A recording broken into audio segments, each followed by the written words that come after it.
Let me ask you a question and be honest, and then I promise I won't tell. How has been your experience so far in the Old Testament? I'm hoping it's something like this, where there's some light and there's some understanding coming off the pages. I hope it's not like this, although I have some friends that are struggling a little bit and some that feel the Old Testament is more like this. But I promise that the Old Testament really has treasures inside. In fact, I like to compare it to a gold mine or a diamond mine, in which there's some dark places. There's some places that you might struggle a little bit, but boy, you can come out of those mines with a truckload of nuggets. In fact, there's some wonderful podcasts out there that will deliver the whole truckload of nuggets. We're trying to do it in just a little bit different way. We're trying to focus on just one in a block to just dive in and highlight one truth or one principle, and then show how that has application in our lives. And that's what we want to do today in 1 Samuel 1 through 7, where we're going to be talking about something I call a scriptural precedent. Okay? Uh, uh, I said precedent, not president. Thank you. So, a precedent, what we're looking for in Scripture, an example of that in real life would be something like you allowed your oldest child to stay up until midnight when she was 12, and your other children can use that as a precedent for getting the same privilege. That's precedent. Well, scriptural precedents can help us actually understand and defend the faith because we read in Hebrews 13, Jesus the same yesterday and today and forever. So if something was true then, it should be true now, correct? And here's one that we could give you an example in Scripture of a scriptural precedent that has significance for our day. See if you can spot it. Now, therefore, ye are no more strangers and foreigners, but fellow citizens with the saints and of the household of God. See anything there? How about this verse? And are built upon the foundation of apostles and prophets, Jesus Christ himself being the chief cornerstone. Well, in both verses, there are precedents that have application to the church in our day. First one is they were called saints. The members in Old Testament and New Testament were referred to as saints. Secondly, and you probably spotted this one, the church was built on the foundation of apostles and prophets. So you can use that as an example. If Jesus had apostles and prophets in his original church, precedent, shouldn't we have them now? That's a good example, I think, of that. So we're going to dive into 1 Samuel 1 through 7, focus just on one nugget. We're going to talk about the boy Samuel. One of my favorite stories. I love Samuel.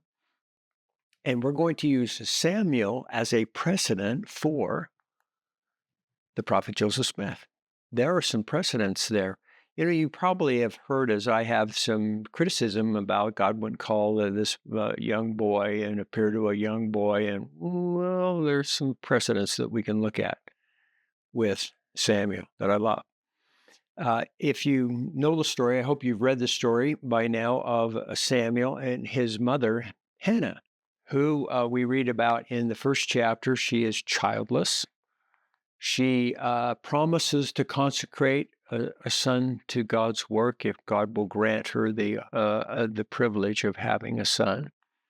And her prayer is answered. And so she names her son Samuel, which means God has heard or God hears. It's a wonderful name. We know of Samuel, he's been consecrated to God. He serves the priest Eli at the tabernacle. Samuel's a Levite, so he fits right in there in his service. Now, let's take those few items as precedents and compare it to Joseph.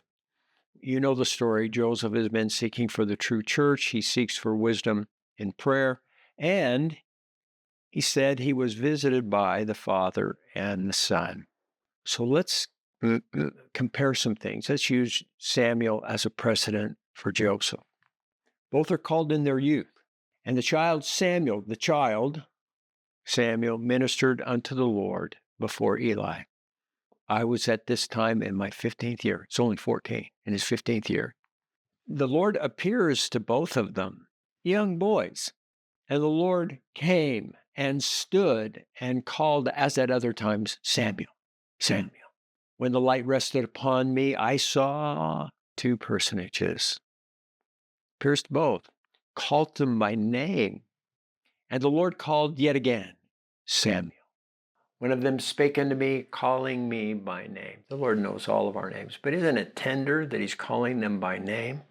This is at a time for both of them when the heavens are basically closed. And the word of the Lord was precious in those days. There was no open vision. A Methodist minister stated that there were no such things as visions or revelations in these days.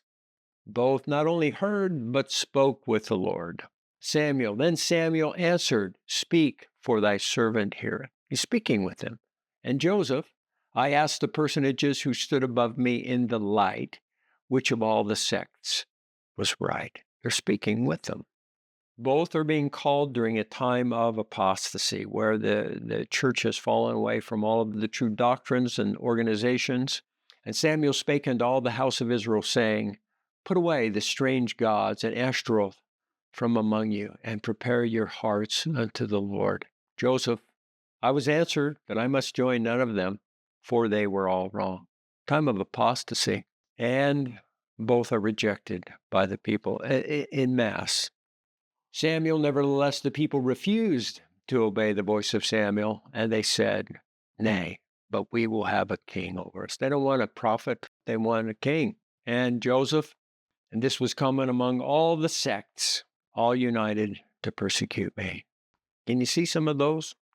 If this boy is called up and raised as a prophet of God, and this boy is called and raised up as a prophet of God, well, it's just kind of fun to watch for scriptural precedents.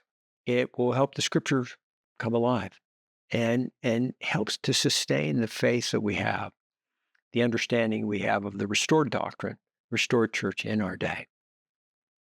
Precedents, not presidents.